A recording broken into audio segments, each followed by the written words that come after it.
This program is proudly brought to you by Bianco Building Supplies, helping to build South Australian football. Here we go. All right.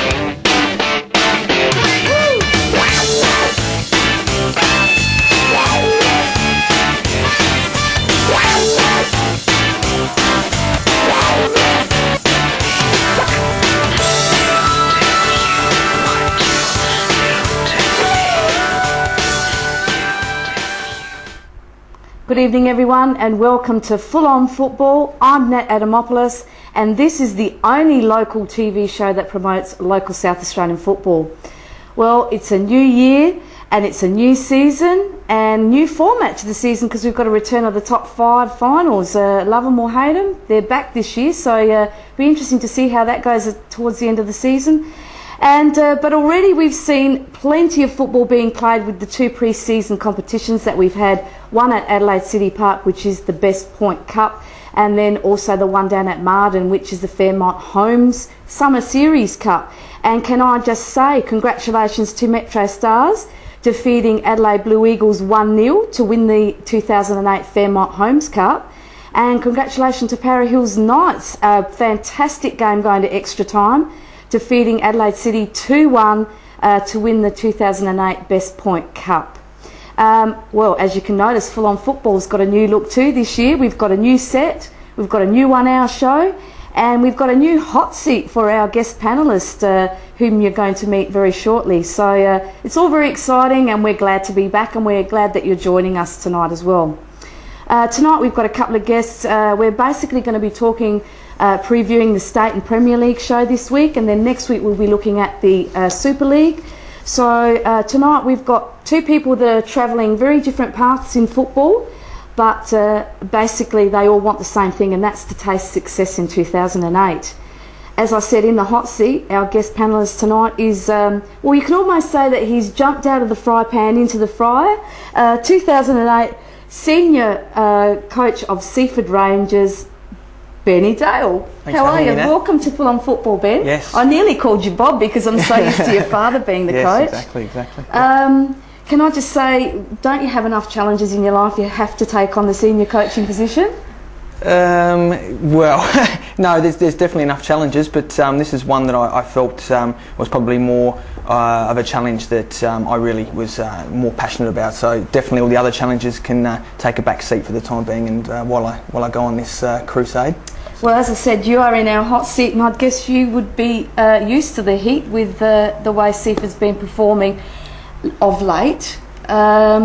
What are you going to bring to the competition to perhaps lift them out of this area of being basically, left last on the table for many, many years now, actually? Yep. Well, I guess firstly, having been a player there for the last 5 years, it's just a matter of really trying to now influence the playing culture and the attitude of the players. I mean, there's certainly a negative sort of losing mentality of the players out there. That's I say when you step onto the pitch. If you meet the guys after the game or at training, they're all very happy guys and a lot to talk about and very knowledgeable about the game. But I think, it is. It was a bit like a disease, and I think hopefully I've got the cure for it.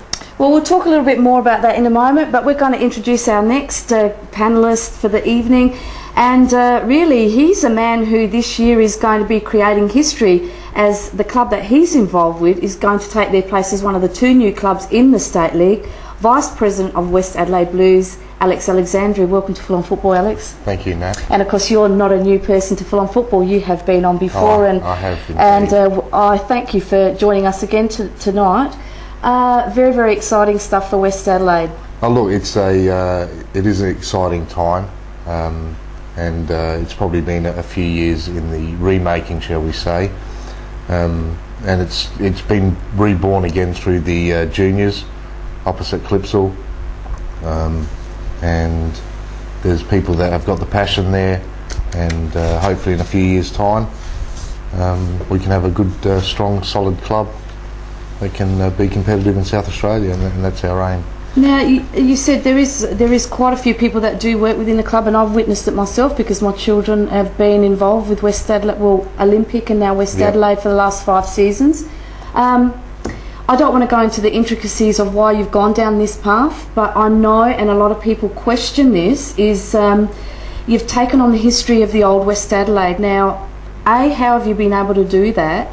And B, that must be a bonus for a club that's starting out to have some sort of history behind them. Look, I mean, briefly, I've been down at Park 27B with the juniors for the last 12 years. The parent body of the Adelaide Sharks went into liquidation in 1999. That was the Adelaide Hellenic Sports and Social Club. In the year 2000, we continued as West Adelaide Wizards for a year.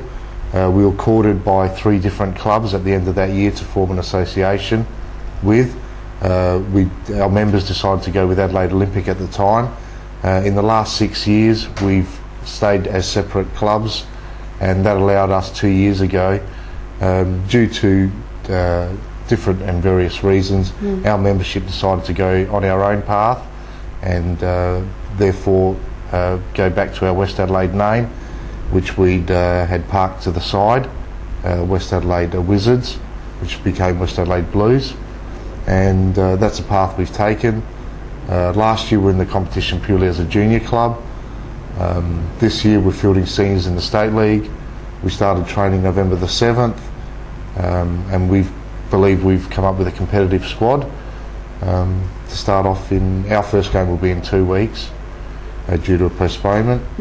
But look, we've got a lot of talented kids there, we always have, and the onus is on us to put that all in the right place for the betterment of our community and club, shall we say. Now, I mean, I've witnessed myself, I have watched West Adelaide over the last 6 or 7 weeks or so. When they first started and they took to the park the first game, I was questioning, okay, you're going to have to play really well to be competitive, but over the last few weeks, and especially in the Marden competition down at Marden Sports Complex, I have been very impressed with the way that the team has faced up to not only State League but Premier League and Super League teams, and actually has done quite well. I know that the group of guys that you've got from Raiders, along with a few others, are forming a great backbone for the team, and I've noticed a very good strong back line and straight down the middle. So from an observation point of view, it's looking like you're outside other positions, you're being filled by younger, less experienced players, but they're doing great guns. I mean, some of these young guys are doing fantastically. Look, it's good to hear that, Nat, but not one ball has been kicked in anger yet. Okay, like I said, we've set up the club. We believe that we've got a squad to be more than competitive in the State League. Time will tell. We signed some experienced players as well to help the younger kids we have got coming through the club. Hopefully we've done our research and recruitment correctly, and but like I said, time will tell. I look forward to it. As I said, every game I've seen you play, you've improved, all bar I think one game, which was the game you had against Campbelltown, which was a trial. Yeah, no, the one down at Campbelltown. Actually, I thought, let's hope that the guys don't fall into bad habits. Okay. But and speaking about that too, just on a bad note, Tory, I've forgotten his last name.